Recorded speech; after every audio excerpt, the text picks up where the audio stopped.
everyone, it's Jess and Claude. Today's episode, we are very excited to introduce two great ladies that actually were a connection from one of my work besties, Carrie. So you can see that the movement is there, work besties helping each other. It was very interesting to see how they came friend. Jess, they were not typical work besties, right? This is one of the very first that we've touched on where the relationship of work Mm-hmm. besties came about in a very different way. Instead of it being at the workplace first, it was interaction when they were not at the same place. They worked on a project together, and then from that, they had this like kismet connection that brought them to come up with the idea of creating a company and working together and becoming work besties. Yeah, and it's also a bit like Carrie, right? Where you have, well, Carrie was with her work besties, and her partner built this company, Comfy Boobs. Here is the same. They have this relationship and they decided to actually build this movement. And I think it's a great example of how always be open, no matter what work projects you're working on, what kind of situations or interactions you have, because you just never know when they could lead to greater things. So with that, we'll let you hear from them themselves.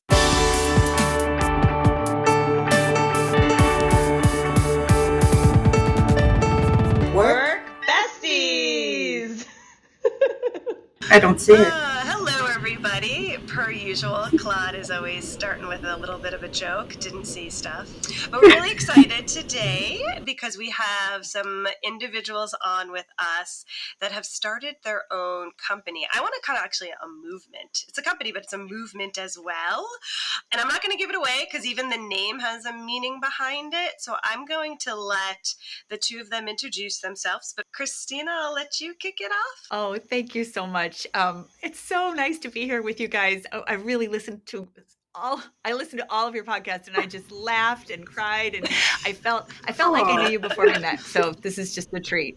So yes, I am Kristina, and I am one of the co-founders of Plum and Sage, and I also serve as our media director. Hey, Kate, do you want to introduce yourself? Sure. Again, thanks for having us here. We're psyched to be here. We've been talking about how excited we are for a while now, so thank you.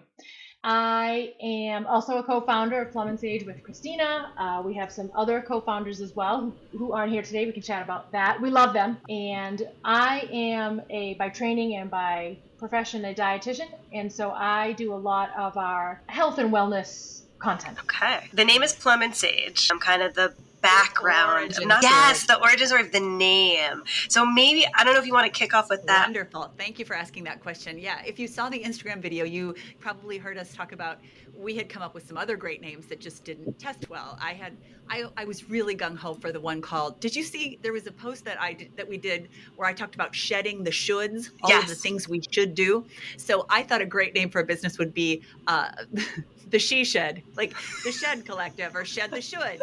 And that one everyone was like, that sounds terrible.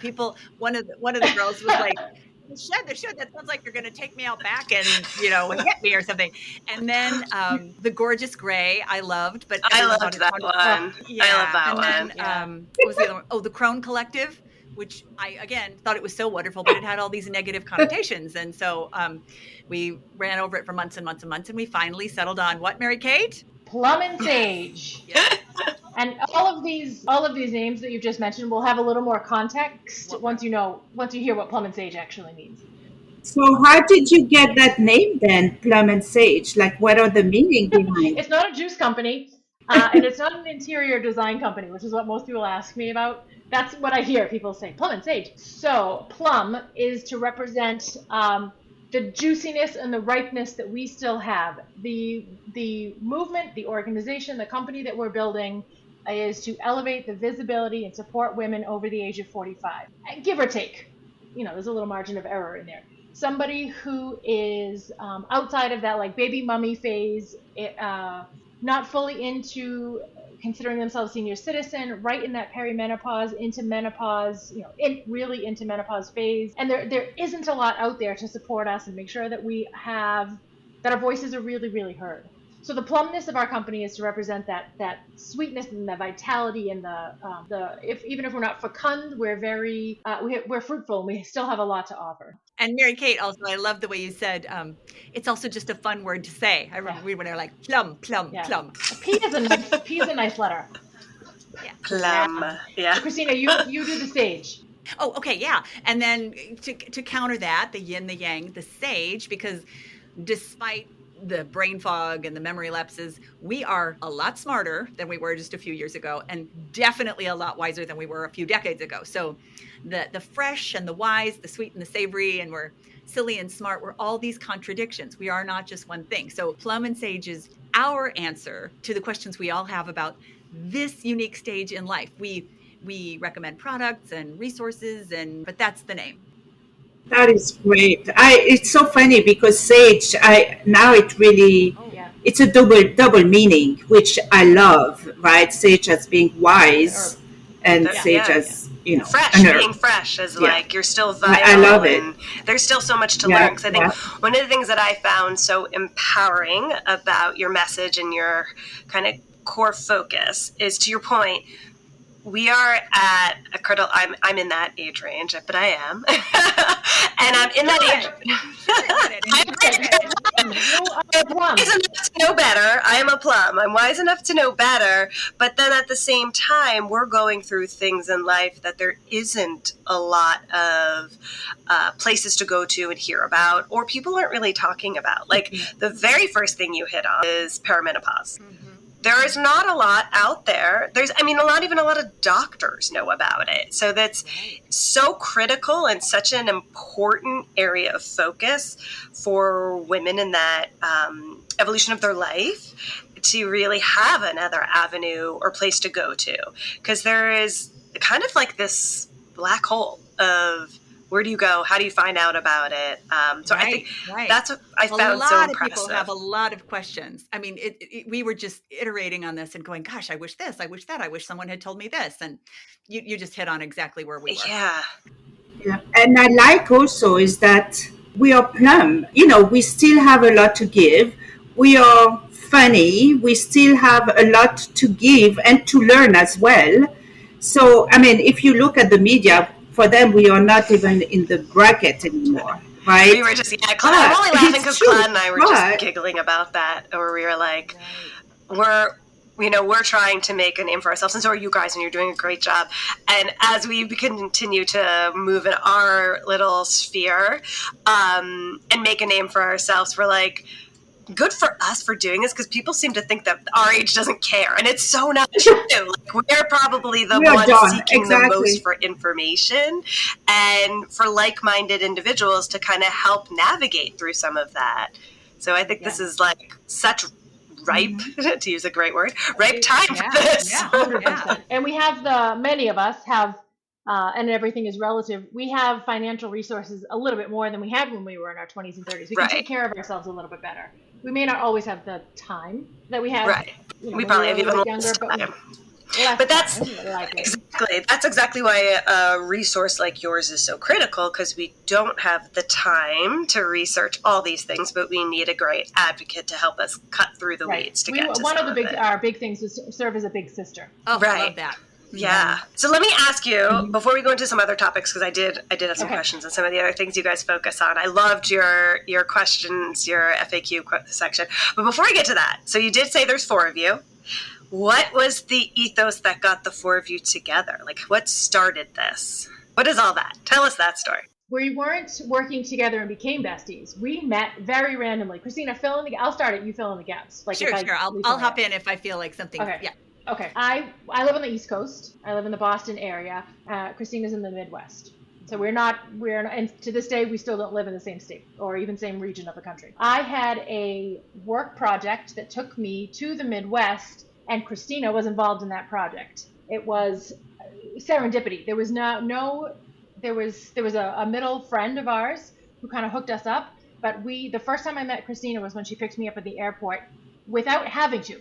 she just said, you know what, I'm around and I have some time to kill. I'll just go get this girl. Out of the kindness of her heart, just zipped over to the airport like it was nothing. It was quite far, and she. That is so sweet. This is something of Kristina too. She's giving, Aww. giving. But we got on, Kristina, like a house on fire. So from the second that we met, we were like blabbing. We did a great job with this project. We wrapped it up. We did patting ourselves on the back. That project was great, and we thought, what else could we do? But it was put on ice because I got on an airplane, and we were only together for 48 hours. Yeah. Nothing. All right, I'll let you tell. But we kept talking. So this was like obviously a friendship. And you've had these moments where you meet somebody and you're just like, have I known you in another life? What is this? What did Anne of Green Gables, a kindred spirit? She was just so warm and loving and smart as all get out. And I just loved her instantly. Anyway, so we formed this friendship, a cross-country friendship, which of course contained its fair share of, celebrating the work we had just done. The project went really well, but then we had our share of bitching about our reproductive health and aging and perimenopause and good old menopause. I was in the thick of it, the hot flashes, the night sweats, all of it. And how there wasn't any, I knew she was a dietitian. So I was turning to her like, well, here's what I'm eating right. I was turning to her for guidance, but there just wasn't, a couple of years ago, this has changed since then, but there just wasn't any good content out there for us. Right.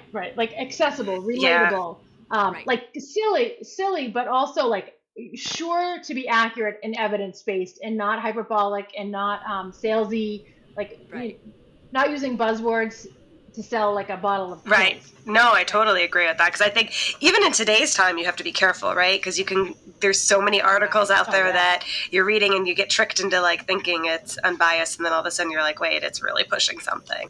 So I do think even today's times it's needed, but I agree with you, even just a couple of years ago there was nothing. You really had to do the research on your own, or like Kristina did, find somebody like you, Mary-Kate, to latch onto who has the knowledge. And there was this level of public discourse. When you're pregnant, you get that baby shower and pampering. But when menopause starts and it rages and then it wanes, there's just this there was this grin and bear it attitude. And we were like, no. Like as if you weren't vital anymore, when it is still a very important part of your life. I saw there was some stat that I saw recently. My background's market research, so I have a lot of weird stats. Sorry, but one of them was that 60% of a woman's life is in some form of menopause, where it's perimenopause or not. You are constantly dealing with some element of it, whether or not you know it. Definitely a lot of misnomers out there that really need to be educated. And at the same time, I don't think that you're being told in advance what is waiting for you. So, all those rages or whatever, people, you think, okay, I'm going crazy, right? All those different symptoms. Say, okay, something is wrong with me, not just knowing that it's part of, nature doing their course. You don't even know until it happens. And then you start talking to your friends or your bestie. Not only knowing what's coming, but knowing that there are strategies, prescriptions, lifestyle changes. There are things that you can do to not stop it, but really symptom manage in a way that our moms didn't get a chance to do. Right.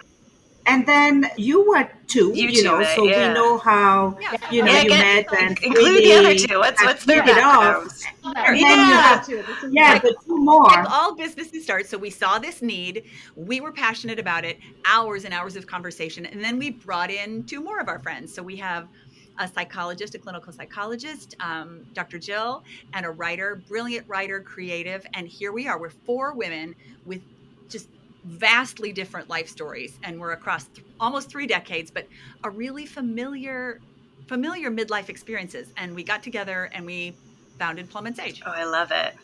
That's great. And that was about 2 years ago. So you guys start this company. What was your main focus when you first started? And we're still figuring it out. We'll probably be figuring it out even when we're billionaires.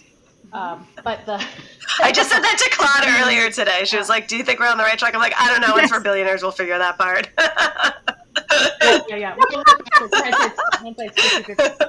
I think it was and is our goal right now is to make sure that we are giving individuals dialogue starters, whether it be with their pals, or with their healthcare provider, or even with their partner who may not be going through the same thing because they're a different age or they're a different sex. Okay.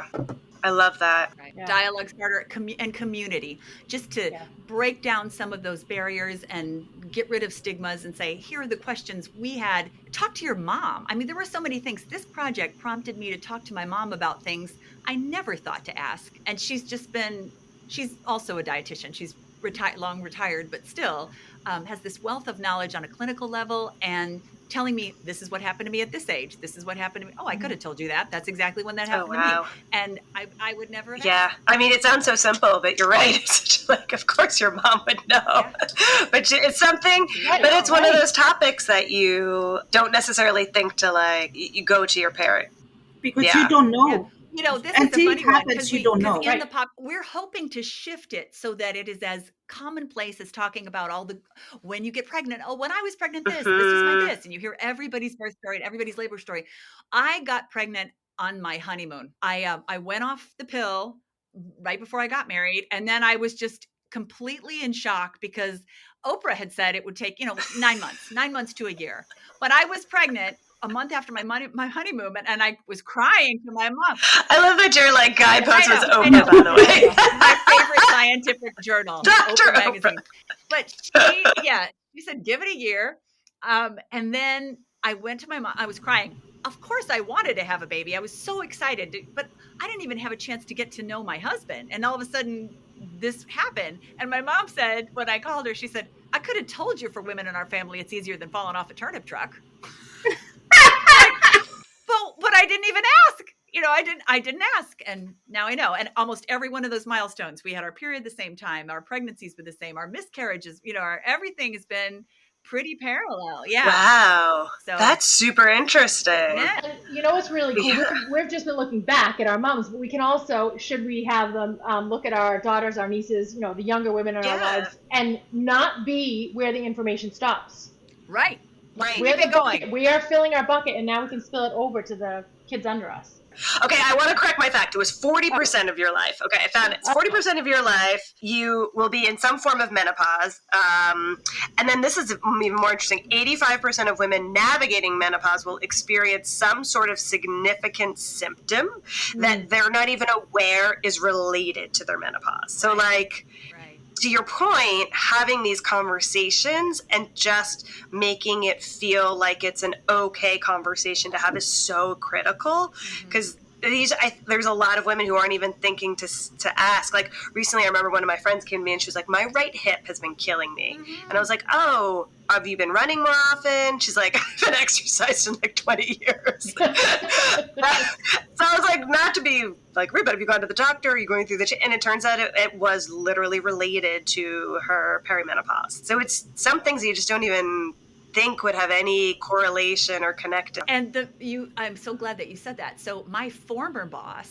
we were not friends when we worked together. And this is so interesting in the context of conversations about friendships at work. And when I resigned from that position, I gave my notice and she said, oh, good, now we can be friends. And I said, I thought we were friends. She said, no, I'm not friends. I'm not friends with the people that work under me, but we have since become very good friends. And then fast forward to about 2 years ago when she was showing up to major media events and forgetting people's names. And she said, I don't know what's going on and this and this. And I said, you got to call Dr. Spitzer-Resnick. So I had been interviewing Cheryl Spitzer-Resnick, this board certified menopause specialist in Madison, guiding us to start this website. My former boss gets an appointment right away to go in, only because I had the experience of this project and doing research for this project did I have the language to say, go see this person. Interestingly enough, Dr. Spitzer-Resnick had started a Harvard-trained physician. I hope we can put her link in your bio because she has really great articles. She had started having these symptoms at 37 and had a male provider who said something like, do this, grin and bear this. And she ended up having a hysterectomy at 37 to get rid of all these symptoms, which she now knows could have been managed with hormone replacement therapy. So her whole career, her whole second chapter, which is right where we are, the Plum and Sage, right? What you did before and what you do after, was because of that bad experience. So fortunately, because of wise women like Sage, women like her, and my wonderful former boss and Mary-Kate and people like you guys getting the word out, this is becoming less and less a factor because we have the script, we have the language to Yes. go and articulate to our providers. I don't think I'm crazy. This I've Mhm. heard is a symptom. This is typical. Yes. Yeah. I love that. And I think the one thing I would double down on that is if you do go see a healthcare provider and you're still not like, and they don't think about Yeah. that or even bring that up as a possibility, I would challenge too. Yeah. Because the other fun facts I've learned over the years too recently is that a lot of doctors don't get knowledge on this. It's apparently 1 hour course of their whole curriculum is covered in this. So I do feel like unless there's somebody like you, Mary-Kate, who's got like more of a concentration and no understanding, like there's so many doctors out there that just don't know to I've question had to or learn ask it. it too. Yeah. Yeah. I've had to learn it on my own. Was not part of my curriculum. I am a teacher now. It's at a college. It's not in my curriculum to my students either. Yeah. It's not. It's a missing link. So then, how do you put the words out? You have a great website. Do you do any speeches? Like, how do you get, this movement? There are 4 of us, obviously, but Mary-Kate and I are kind of the faces. We sort of just fell into this because we are less. We don't love it, but we are less camera phobic than the other two, who are more content to do the research and write and stay behind the scenes. So Mary-Kate and I are like, we've never done this before. Let's just do it. Let's just see what sticks. We have this fabulous young 20. How old is Madeline? 23? 23. She's just young and energetic, and she's like, you should try this. Just set the camera going, and then I'll edit it. You just talk and I'll put it together. So for the first few times we were like, oh God, this is so painful. And now we just, like, you saw the one at the pool last week where we're just talking, and she's, let's just do that, just put it out there. So Yeah. the biggest hurdle has been getting over that. Like, we don't want it, we have to have it perfect before we put it out there. When we just want to have a conversation. We want repeatable, memorable, relatable nuggets that people can kind of take. Grittiness. And the thing that I love the most about your posts is it does feel a little raw. It doesn't feel, it just feels like I'm sitting there in the pool area or the living room or wherever you guys happen to be and just like an observer of it. Which you're part, it's like you become part of the circle, right? So it's like you're talking to, like you said earlier, Kristina, like your big sister, and you're there, and it's very authentic, and that's what people love and relate to. You guys have that as well. I mean, there's nothing, no artifice, nothing. It's just real and organic and flows. So beautiful to watch and to hear. Which is how best friends or sisters or just good friends in general work and operate, right? Like you made a comment, Kristina, when you and Mary-Kate met, it was just like kismet. It was like you guys were almost soulmates, like you could just pick up. And I feel like a lot of our kind of backing, what we've been trying to help support in the work environment is work besties are that for you. It's like not just Claude say it, your support system, but it's that person that you can go to and you might not talk to them for a day, a week, a month, but you pick up right away. And you feel comfortable doing it. And it's not something you can force. I feel like it's kind of there or it's not. And you can still be friendly and friends with people you work with and people you engage with all over the place. But like, right away, whether it's going to be a click and a good way, like a good solid, like, oh, you're my kind of weird. Like, this is going to work. Totally. It's like I like to, for me, there are like 3 categories in the workplace. Is like your coworker, your friendly coworker, and then your work bestie, which all are needed, but you're not going to have the same relationship with the 3 of them, right? One, Jess is going to be the support and the venting and everything. The others is like, let's have coffee or lunch together. And, that's it. Right. And Mary-Kate said something the other day when we were talking, and fill in here, Mary-Kate, if I miss it, but we don't want to just talk about the hard stuff. I'm glad that we're breaking down barriers with colon health and dryness and hot flashes and stuff. We want to talk about the fun stuff too, like the sexy stuff and the embarrassing stuff. But this is a big change. It's a really big change.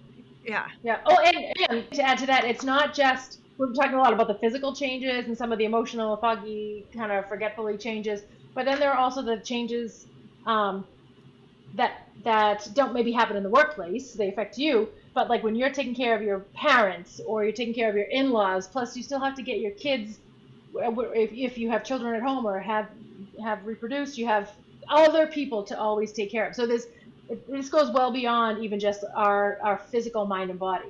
It's everything that we have to, the how far we're stretched, and the commiserating and the sharing details and the supporting each other.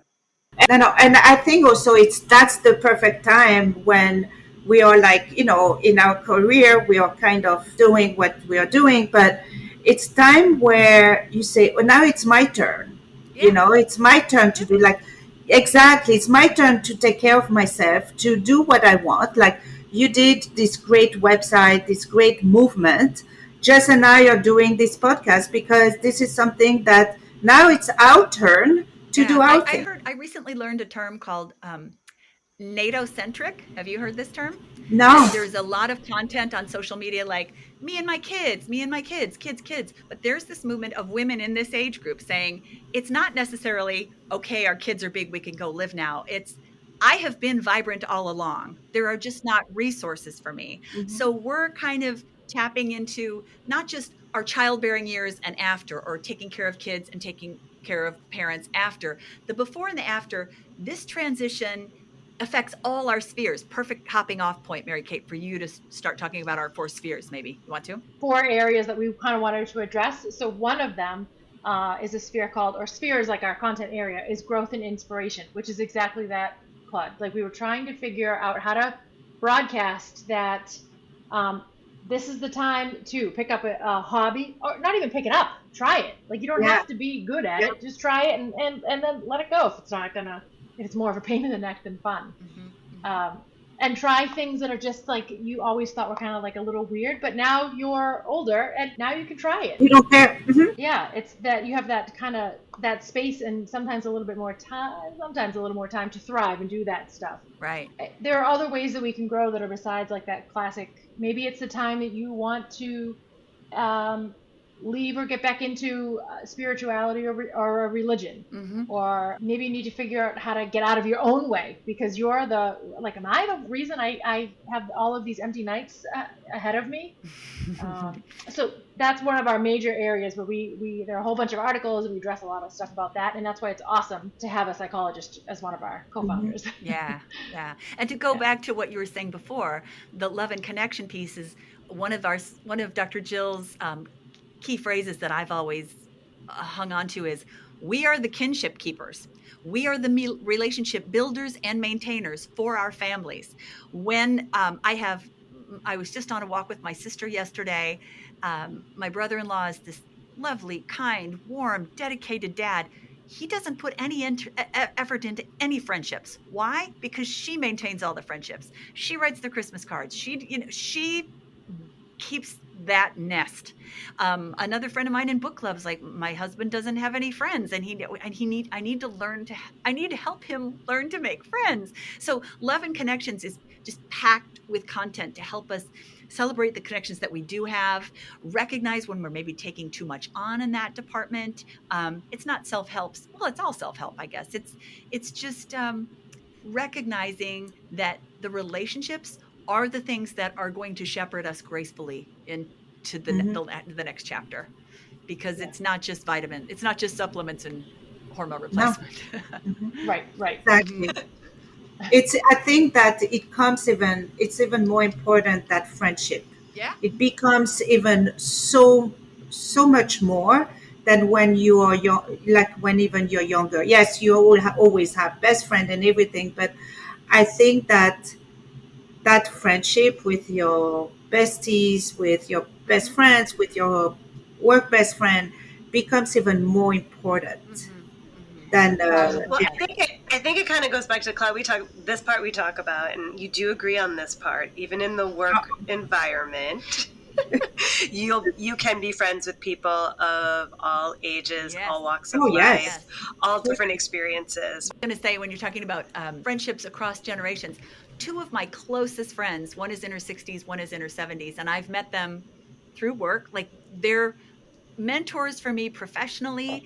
Um, one of them, I was an impromptu, came on a little post that we did about the comfy boobs. She was at work. She said, "Oh, I tried that thing. We were working together." She was, "Oh, I tried that stuff. I love it." And I was like, "Oh my gosh, oh my gosh!" And I got off the camera. I've been working with her forever. I adore her. She shares so much about her health, her relationship. I went through a divorce. She was with me every step of the way. She is happily married to this lovely man. Not that the goal is to be remarried and partnered, but she just showed me that this is all going to be okay. And then my other friend, in her late 60s, has been divorced for 15 years and has settled into this very, very beautiful, vibrant life as a writer and a creative person, and she's completely fine on her own.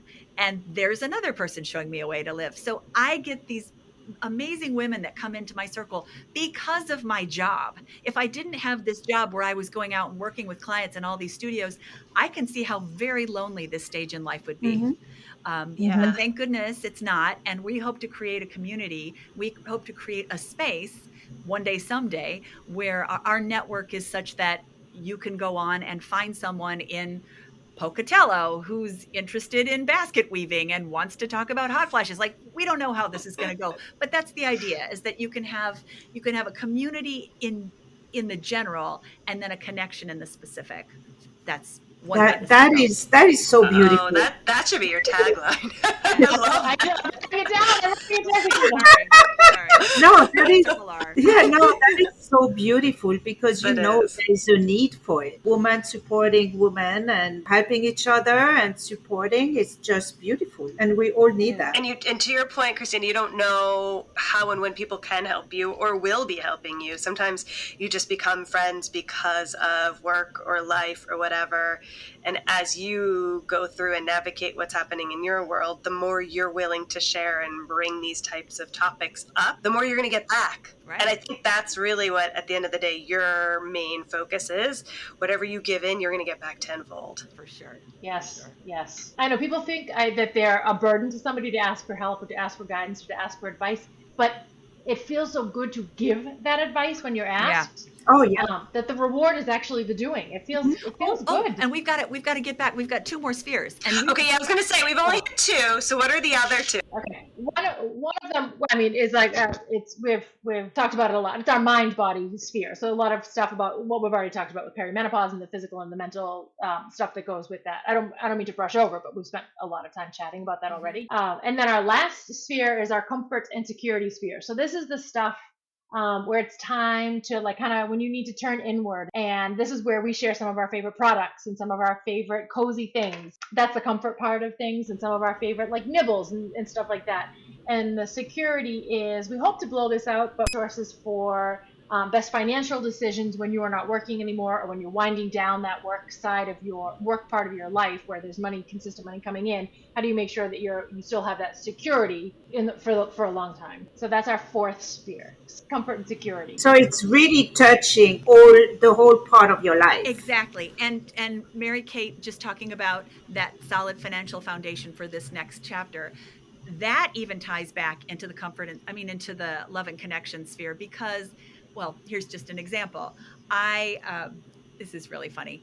My ex-husband and his then girlfriend broke up. My child at the time was very upset because had grown quite attached to this woman. I was at work. I was talking to this woman I was talking about before, my friend JT, who's in her 70s. And I was telling her about this wonderful woman and how much my kid loved her. And she said, "You should tell her. You should tell this woman." I'm like, who reaches out to their ex-husband's ex-girlfriend? I'm going to do it. I'm going to do it. So I wrote a letter to her, and I thanked her for all the kindness she had showered upon my child. And my ex was better when he was with her. And I just sent it off into the mail. She called me 2 days later and said, let's have coffee. We've met regularly. She's a financial advisor, a really, really good one. And Oh. yeah, I'll mention her name because she has an online presence, and her name is Joanna Burrish, and she has an organization called the Broads Network, Brauds, and it's all about empowering women not to compete with one another. So she doesn't want anybody to think, oh, well, she's already doing financial planning, I can't do financial planning. No, no, no. Joanna is killing it as a financial planner, and she wants to tell other women who are a little curious about that. Here's 5 women How who to have do done it it too. before you. Oh, and we're not competing for men, we're not competing for jobs, we're not competing for money. We have to trust the abundance of resources in the world if we look to each other for community. And so Plum and Sage is all about the community, and she is all about Mm-hmm. the power.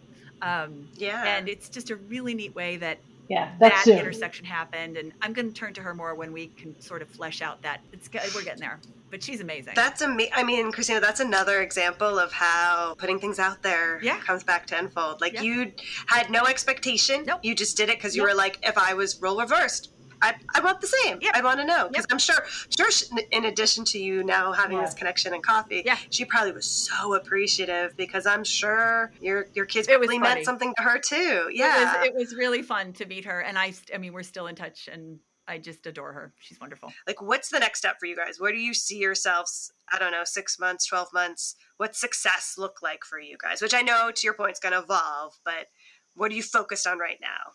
Thank you for asking that question. We, at the very beginning, had this wonderful consultant come in who has helped a lot of other businesses launch. And he said, this is going to change. Your North Star is going to change. So what you need to do for this year is build your following, lean into, because at the time I was thinking, I'm working with this scientist, I'm working with Jill and Mary-Kate, and they're so academic. And he said, no, no, no, you lean into who you are. Let Mary-Kate lean into who she is, build your community, build your following, and the MVP will appear. The minimum viable product, the thing you know you need to do. And to me, we've gotten a lot of questions, a lot of written questions about it. When we start talking about skincare, so much interest in that. Mary-Kate talks about vitamins. We get all kinds of interest in vitamins. Weight loss is kind of the low-hanging fruit, but I also kind of don't want to insult women by saying that's the point. I don't believe it's the point, but no. we sure get a lot of questions about it. And we have an expert. So what are we going to do with that? So I think where I see us, the community is built. People know who we are. People trust us. And then they say, what does Plum and Sage say about me finding this financial advisor? I have this question. I'm going to turn to the Plum and Sage community of experts, crowdsourcing my advice for this major life decision. I've got an OBGYN. I have the beautiful Mary Claire Haver new menopause book. I've got the science. I've got the nutrition in my hand. What about this other random question I have?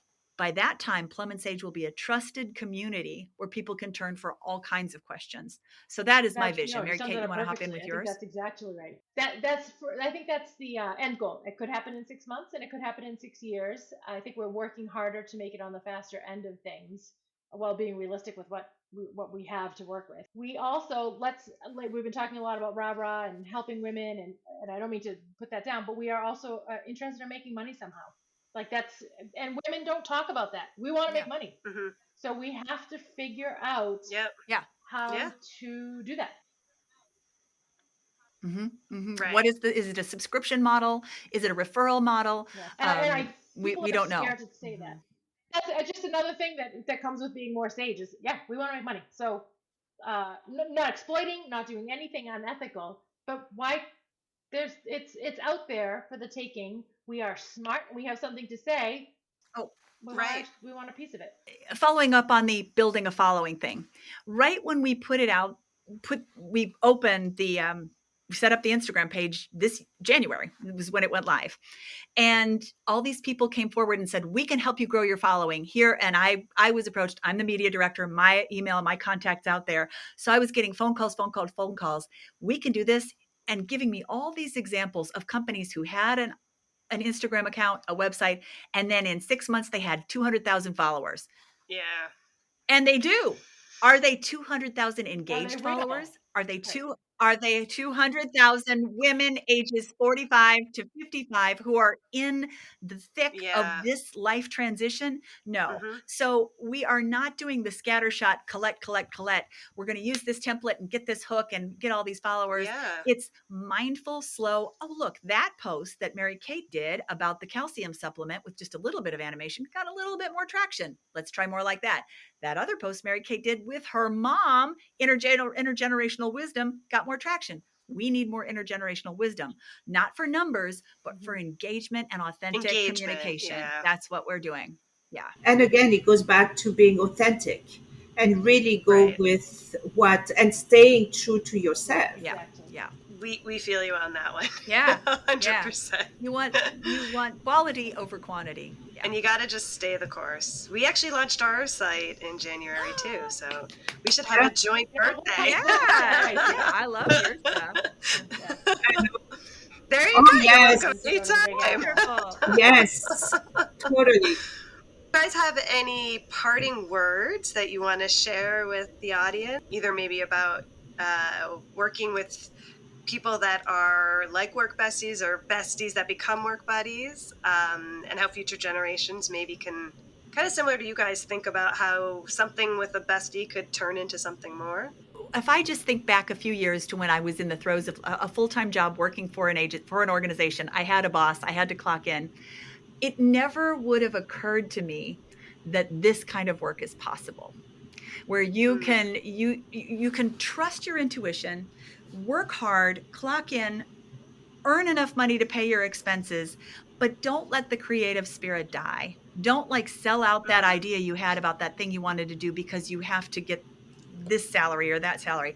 Money is important. We know that. Security is important. As we talked about, the base of Maslow's pyramid, we need that security. But keep that journal alive, that thing you always wanted to do, that product you always wanted to develop.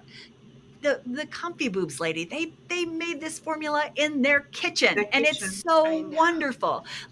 Do that thing that you think you can't do. You have more allies than I want you to add know. one thing to that though. Yes, that. go for it, but also be patient. Because I always hear that message like, I just went for it, and a lot of the the grind behind it is left out because it's not very sexy. Keep in mind that your future may entail this big huge project, and if it's not right this second, it's okay. Keep blow on the ember and keep it going, because eventually it could be the inferno. It's not going to happen tomorrow, and it's okay if it doesn't happen tomorrow. One of my favorite books is Twyla Tharp's The Creative Habit. And you know her, she's a dancer and a choreographer, and she's wonderful. But just every day you have this little thing that you do, and it doesn't have to be a masterpiece, just something that you build every day. Keep your instrument tuned, keep your brain sharp, put a little something in it. It's an ember. Just keep feeding it. And then, like Mary-Kate said, be patient, but don't let your creativity or your drive die. Your drive and your spirit behind it, and going back to it, the authenticity of it too, right? Love that word. Don't take the quick exit ramp. No, continue down the long path, because it will pay out. This was awesome. I so appreciate this it. This is so much fun, and giving us a chance to talk about ourselves. Yeah, and stay juicy. Oh, it was so cool and so refreshing. And we learned a lot. What I thought was incredible is really that parallel between Plum and Sage and our company, I mean, our movement, which in a way can be summed up in community in the general connection in the specific. Oh my God, that was my favorite part of the whole episode. I think that quote, Claude, somehow needs to be incorporated into our direction. Our statement, our mission statement. Yeah, our mission statement, because I think that it summed it up so beautifully for our movement too, where we are trying to make understanding of having a work bestie as a part of the community and really building this group of people that all have that common bond. But at the end of the day, the work besties is your connection. So really being specific in that, I find that powering, and also kind of reminded me too about how important it is to stay authentic to our positioning, and reminding us that this company movement is for a reason. It's not just to get followers. It's not just to get bigger and better things. It's really to be mindful in the quality of the No, community, not the totally. quantity. Quality is the best. Thank you all for listening to this episode. As we always like to say, To to all the all the work workers out besties out there, there, keep keep supporting supporting each other. each other. Not as good this time. But we were authentic. Bye. Bye.